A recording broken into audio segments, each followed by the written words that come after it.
अस्सलाम वालेकुम। SM news के साथ मैं हूं मुकद्दर रज़ा। खबरों का सिलसिला बढ़ाते हुए खबर शामिल करते हैं गुजरांवाला से। सैटला टाउन में डाकू राज थाना सैटला टाउन के एरिया सैटला टाउन मार्केट में चोरों की दिद्दा दलेरी दिन दहाड़े मोटरसाइकिल चोरी करके ले गए। CCTV फुटेज SM न्यूज़ ने हासिल कर ली। इस हवाले से मजीद जानते हैं अपने नुमाइंदे बिलाल से। जी बिलाल, क्या अपडेट है आपके पास? जी बिल्कुल, सैटला टाउन में डाकू राज।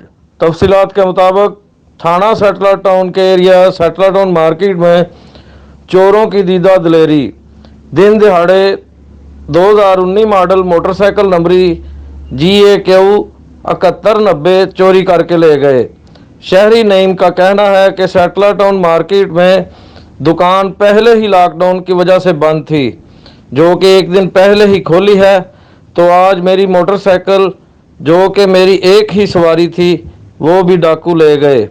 दुकानदार नईम का मीडिया से कहना है कि 15 पर 2:30 पर कॉल की थी, लेकिन अभी 3:45 हो गए हैं, लेकिन कोई पुलिस वाला नहीं आया। दुकानदार नईम नमाज जुम्मा की अदायगी के लिए गया हुआ था। पीछे से दो डाकू CD 70cc मोटरसाइकिल पर आए, दुकान के बाहर खड़ी मोटरसाइकिल नंबरी 7190 ले गए। CCTV फुटेज में देखा जा सकता है दुकानदार नईम की CPO गुजरांवाला से नोटिस लेने की अपील। जी बहुत शुक्रिया बिलाल, हमें तफसीलात से आगाह करने का।